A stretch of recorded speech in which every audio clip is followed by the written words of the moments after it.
Welcome to வாழ்க்கை vibes. இன்னைக்கு ஒரு முக்கியமான டேங்க. என்ன, நம்ம சூர்யானோட பர்த்டே ஜூலை 23.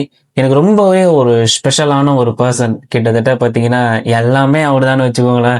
நம்ம இன்ஸ்பிரேஷனா இருக்கட்டும், மோட்டிவேஷனா இருக்கட்டும், இந்த பார்த்து வளர்ந்தோம், இவரை பார்த்தா நம்ம கத்துக்கிட்டோம் அப்படின்னு இருக்கோம்ல, அந்த மாதிரி ஒரு ஒரு நிமிஷத்துலயும் நம்ம நினைக்காத ஒரு ஒரு நாளும் நினைக்காத நாளே இருக்க முடியாது.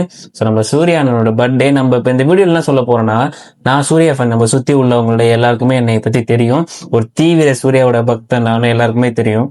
அந்த டிராவல் இருக்கு பாத்தீங்களா, எதனால என்ன டக்குன்னு இப்ப சூர்யா ஃபேன் ஆயிட்டான், சூர்யானா அவனுக்கு பிடிக்கும், என்ன காரணம் அப்படி இப்படின்னு நிறைய பேர் பேசுவாங்க பாத்தீங்களா. இது எப்படி இந்த ஜேர்னி அப்படிங்கறதான் இந்த வீடியோ பார்க்கணும். ஒரு ஒரு சூர்யா ஃபேன்ஸ் எல்லாருக்குமே வந்து இது கண்டிப்பா ரிலேட் ஆகும். ஸோ ஸ்கிப் பண்ணாம ஃபுல்லா பாருங்க. ஸோ 2005 கஜினின்னு ஒரு படங்க.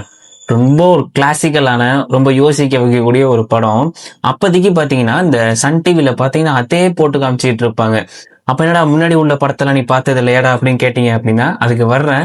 நம்ம பிறந்தப்ப அந்த வளர்ந்து வர டயத்துல ஃபர்ஸ்ட் நம்ம பார்த்து இன்ஸ்பயர் ஆன படம் தான் கஜினி. ரொம்ப ஒரு சூப்பரான படம். படத்தை பத்தி அதை ரிவ்யூ பண்ணல. அப்போதைக்கு அந்த டைம்ல யார் இவரு அப்படின்னு நம்ம பார்ப்போம் பாத்தீங்களா. அந்த இன்ஸ்பயர் ஆனது இப்ப உள்ள சின்ன சின்ன பசங்க எல்லாம் இப்படி இந்த கனிமா பாட்டுக்கு ஆடுறாங்க. அப்போதைக்கு இந்த சன் மியூசிக் எல்லாம் பாத்தீங்கன்னா கஜினி சாங்ஸ் தான் ஓடும். அபோர மாலையா இருக்கட்டும், இந்த சுட்டும் மிலி சொல்லிட்டு பாடுவாங்கல்ல, இது மட்டும் தான் அந்த சன் மியூசிக்ல போட்டு ரிப்பீட் பண்ணிட்டே இருப்பாங்க. அது எல்லாருக்குமே ஃபேவரட்டா இருக்கும். இப்போ வந்து அப்படியே இந்த சூர்யா ஃபேன் என்ன பண்றான், அப்படியே கடந்து வந்துகிட்டே இருக்கான். ஜில்னு ஒரு காதல் வருது பாக்குறான். இந்த மாதிரி சாங்ஸ் இதே மாதிரி போயிட்டு இருக்கு. அப்போதைக்கு இது ஒரு கல் கிளாசிக்னே தெரியாது. 2006 வர டயத்துல 2007 வேல் வருது. கிட்டத்தட்ட அழகிய தமிழ் மகன் அப்போதைக்கு ஒரு ஒரு ஃபேன் வார் மாதிரி ஒண்ணு நடக்குது. இந்த டயத்துல பாத்தீங்கன்னா இந்த ஃபேமிலிகள்லாம் வந்து கண்டிப்பா போய் பாக்குறாங்க. எல்லாருமே என்ஜாய் பண்ணி பாக்குறாங்க. அந்த பீக் டைம் வந்து ஸ்டார்ட் ஆயிடுச்சு. கஜினிலேருந்து கிட்டத்தட்ட அந்த பீக் டைம் ஸ்டார்ட் தொடர்ந்து ஹிட்டா வந்துட்டு இருக்கு. ஆறுன்னு ஒரு படம் பண்றாரு, பயங்கரமா ஓடுது. அது நிறைய ரசிகர்களை கொண்டு வருது உள்ள. ஏன்னா வந்து கிளாசிக்கா பண்ணிட்டு இருந்தவர் திடீர்னு ஒரு மாசா இறங்கி ஒரு விஷயம் ஒண்ணு பண்றாரு. அது மக்களுக்கு எல்லாருக்குமே பிடிச்சு போயிட்டு இந்த ஃபேன் பையா பார்க்கும்போது அந்த விறுவிறுப்பான கதை இருக்கு பாத்தீங்களா, அந்த வேலு ஆறு இதெல்லாம் பார்க்கும்போது ரொம்ப பயங்கரமா பிடிச்சி போயிருக்கு. அப்படியே கட் பண்ணா வாரணம் ஆயிரம் 2008 ரிலீஸ் ஆனிச்சு. நல்லா ஞாபகம் இருக்கு. அந்த படம் பாத்தீங்கன்னா இப்ப வரையும் ஒரு இளைஞர்களுக்கு பாத்தீங்கன்னா அதை பார்த்த ஜிம்முக்கே போக ஆரம்பிச்சாங்க. இது எல்லாருக்குமே தெரிஞ்ச விஷயம். எப்படி இந்த மனுஷன் இவ்வளவு கெட்ட போடுறாரு, எப்படி இந்த இவ்வளவு எல்லாரும் பாக்குறாங்க, ஒரு ஒரு கதைக்கும் ஒரு ஒரு மாதிரி இவ்வளவு பண்றாரு அப்படின்ட்டு ரொம்ப ஒரு ஆச்சரியம். இல்ல அந்த ஃபேன் பாய்க்கு உள்ளது இது. ஒரு ஒரு வாட்டியும் வித்தியாசமா பண்றாரு. ஃபேமிலி ஆடியன்ஸுக்கும் பிடிக்குது, ஃபேன்ஸுக்கும் பிடிக்குது அப்படிங்கிறது மாதிரி ஒரு ஒரு விஷயம். ஏன்னா அவர் தன்னை தாண்டி இந்த செதுக்கிக்கிட்டு சிக்ஸ் பேக் வச்சு, இந்த சிக்ஸ் பேக் எல்லாம் பாத்தீங்கன்னா அவர்கிட்ட தான் எல்லாரும் கத்துக்கிட்டாங்க. அப்ப நடிகர்கள்லாம் அவர்கிட்ட இருந்து கத்துக்கிட்டாங்க. நம்ம எல்லாருக்குமே தெரியும். ஃபேன் பாயா பாக்குறப்போ ரொம்ப எல்லாருக்கும் சூப்பரா இருக்கும். அப்பா செம்மையா பண்றாரு அப்படிங்கிறது மாதிரி ஒரு ஒரு வாட்டியும் அந்த சாங்ஸ் எல்லாம் பாத்தீங்கன்னா ஒரு 6-7 சாங்ஸ் இருக்கும். அது எல்லாமே அல்டிமேட், நமக்கு எல்லாம் சொல்லவும் தேவையே கிடையாது, அப்படி இருக்கும். அப்படியே பாத்தீங்கன்னா ஆதவன் பண்றாரு. ஆதவனு ஹிட்டு, அயனு ஹிட்டு. அயன்லாம் பாத்தீங்கன்னா அந்த பல பல கருப்பதால் நீ பாத்தீங்க. இந்த பாட்டுக்கு அப்புறம் தான் எல்லாமே லைஃப்ல நல்லா நடக்கும். அந்த அயன்னு அந்த ஒரு பீக் சினிமா இருக்கு பாத்தீங்களா. அப்ப அந்த சன் டிவியோட இது அந்த போட்டு இந்திய தொலைக்காட்சிகள் எல்லாம் போடும்போது அந்த ஃபேன் பாய் பாக்குற விதம் வந்து வேற. இந்த படம் வந்து பயங்கரமா போனுச்சு, செம்மையா போனுச்சு. அந்த பார்க்கும்போது அந்த ஃபீல் வந்து அதை சொல்லவே முடியாது, அந்த மாதிரி இருக்கும். இந்த ஒரு 5 படங்கள் மட்டும்தான் பல பேரை உள்ள கொண்டு வந்து சேர்த்தது. அந்த மாதிரி இருக்கும். சூர்யானா ஃபேன்ஸுக்கு இந்த பீக் டைம்ல அங்க வந்து விஜய் சாருக்கும் சரி, அஜித் சாருக்கும் சரி படம் சரியா போல. இந்த ஆழ்வாரு ஏகன் அந்த மாதிரி போயிட்டு இருந்துச்சு. அங்க வந்து அழகிய தமிழ் ஆதி இந்த மாதிரி போயிட்டு இருந்துச்சு. அப்போதைக்கு பீக்ல இருந்தாரு. 2 பேரையும் அடிச்சு விட்டு இருக்காரு. மனுஷன் வந்து பயமா போயிட்டாரு. எல்லாரையும் பாதி பேரை உள்ள கொண்டு வந்துட்டாரு. அகரம்னு ஒரு விஷயம் வர அப்போதைக்கு வந்து 2006 இருந்தே பண்ண ஆரம்பிச்சிட்டாரு. நிறைய பேருக்கு நல்லதும் செய்யறாரு.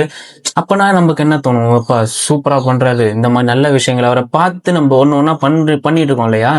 அப்போதைக்கு என்ன பண்றாரு, அகரம்னு நிறைய பேரை படிக்க வைக்கிறாரு, கிரியேட் பண்றாரு, நிறைய பேர் நிறைய இன்டர்வியூஸ் கொடுக்குறாரு, சூப்பரா இருக்கு அப்படின்னு நம்ம அதை பார்த்து வந்து இப்படியே பார்த்து வாழ்ந்துகிட்டே இருக்கும்போது இவர மாதிரி ஒண்ணு பண்ணணும்டா அப்படிங்கிறது மாதிரி ஒரு ஃபேன் பை அங்கதான் கிரியேட் ஆகுறான். இந்த மாதிரி போயிட்டு இருக்கிறப்ப டக்குனு சிங்கம் வருது. அப்போதைக்கு பாத்தீங்கன்னா இந்த ப்ரொமோஷனல் ஈவெண்ட் எல்லாம் பாத்தீங்கன்னா ஃபுல்லா சன் டிவி மட்டும் தான். சிங்கம் வரப்ப போட்டு போட்டு போட்டு காமிக்கிறான். அப்போதைக்கு இப்ப உள்ள விஜய் டிவி, அப்ப வந்து சன் டிவி, ஒரே படம் தான் மறுபடியும் ரிப்பீட் ஆகிட்டே வந்துட்டு இருக்கும்.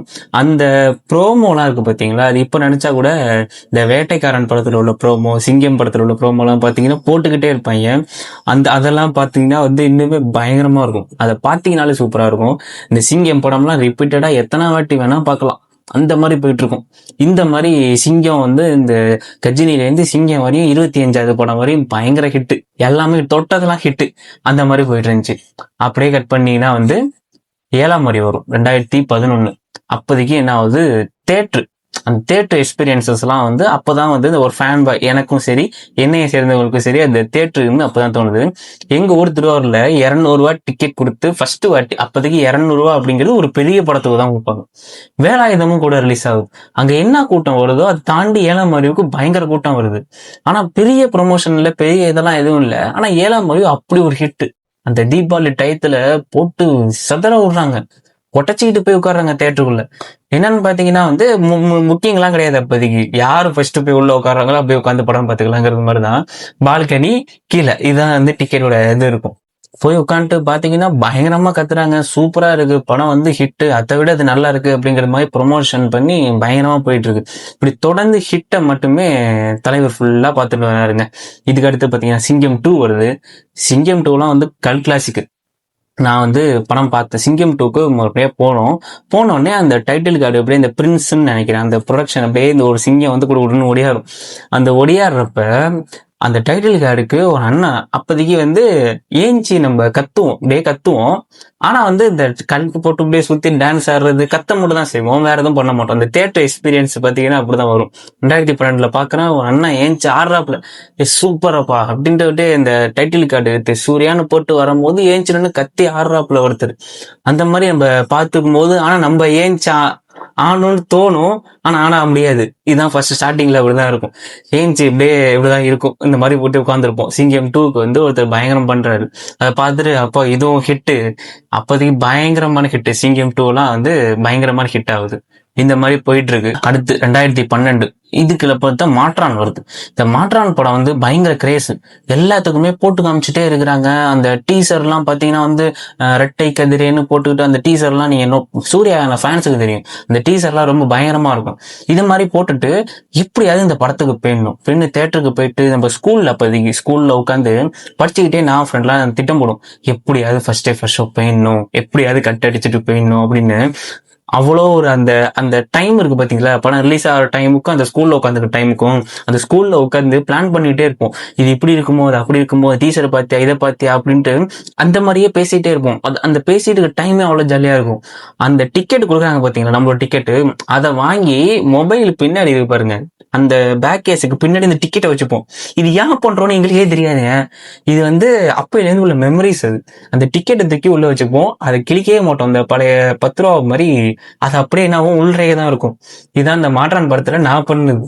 மாற்றான் படம் வந்து ரொம்ப பயங்கரமா, அது எப்படி ஃபீல்டா இருக்கும் பார்த்தீங்களா. இப்ப நினைச்சா கூட அந்த பாட்டு அப்பையில இருந்து இந்த ஹாரிஸ் சூர்யாவுக்கு வந்து பாத்தீங்கன்னா இந்த பாட்டு வந்து எல்லா பாட்டுமே ஹிட் அடிச்சு விட்டுருவாப்ல. அது மாதிரிதான் எப்படியும் 1/2 மணி நேரத்துக்கு ஃபுல்லா பாட்டு தான் ஓடும். அந்த மாதிரி எல்லாமே ஹிட் அந்த மாதிரி இருக்கும்.